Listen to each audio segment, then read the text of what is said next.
Good morning. We're back with more of Your Cheddar, brought to you by Ally. Ally is a leading digital financial services company that does seriously anything to help you get that serious cheddar. Yes, all right. Well, many people's New Year's resolution is to make more money.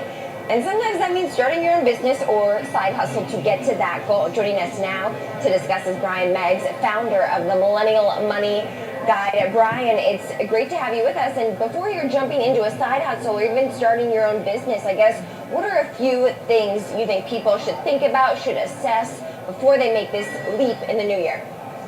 Sure. So it's no doubt a lot of people want to make more money, but how are they going to do that, and how do you even plan for that? Well, we should start thinking about what online side hustle would best suit you. Do you want to sell on Amazon, or do you want to start your own blog? It's about narrowing down what best suits you. Next, you're going to want to start developing certain traits that will allow you to succeed in the long run. These are being self-directed, having a high level of discipline, and a high level of persistence. Finally, just go out and do it. Start today, not tomorrow. A lot of people just wait too long, and then it's going to be the middle of the year. There are a lot of resources for you to use online. For example, my website, mymillennialguide.com, offers free tools and guides for people that want to make more money online. So I would really suggest checking that out. Brian, two questions here. How can people find profitability in a very niche market? And what is more important? Is it passion or profit? Right. So it is definitely a niche market, but it's definitely still, you can still make money, and that's how you do it. You do this by going into an evergreen market. Evergreen niches have consistent demand year-round, even as time changes and seasons pass. So these types of markets have consistent demand, people willing to pay money for your product or service. So then you know that there's money to be made. And to your second question, I think passion trumps profit at the end of the day. If you're not passionate about what you're doing, then you'll probably lose motivation over time, and you'll likely burn out. Any rational person would, because it's really tough. And it helps your business too. If you're passionate about what you're doing, it's going to radiate and it'll lead to more sales. So at the end of the day, passion is way more important than profit. Of course, one sort of can be a cause and effect sometimes too here, probably one leading to the other. But we know when people want to sell stuff, sometimes they turn to Etsy, sometimes they turn to eBay. Amazon also obviously another place that people can turn to as well. How do you think small business owners should think about getting their products on a place and a platform like Amazon and then be successful at it?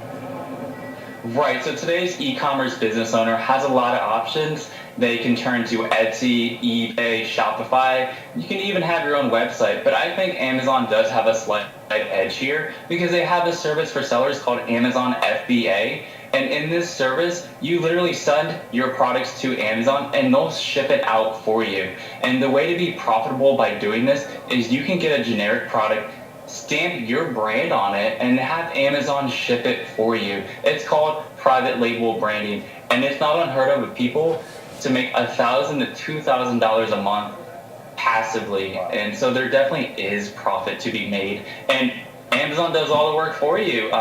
So it's definitely worth checking out. Brian, what are some of the challenges that you see threatening small business owners right now, and what are some ways that people can overcome them?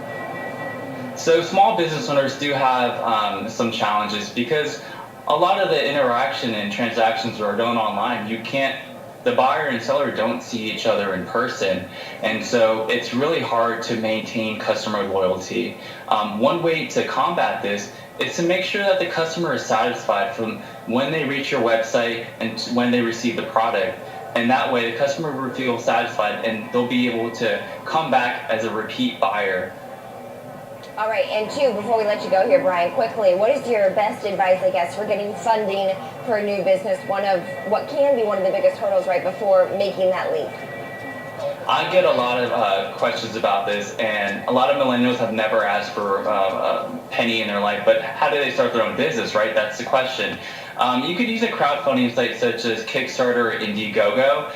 They really have a creative platform for you to go on, create your own campaign, and set your target amount. And people all across the web can fund your project or your business. Other options include asking friends or family getting a small business grant. And if it really comes down to it, you can get a business loan. So there are options for you if you want to start your own business for this new year.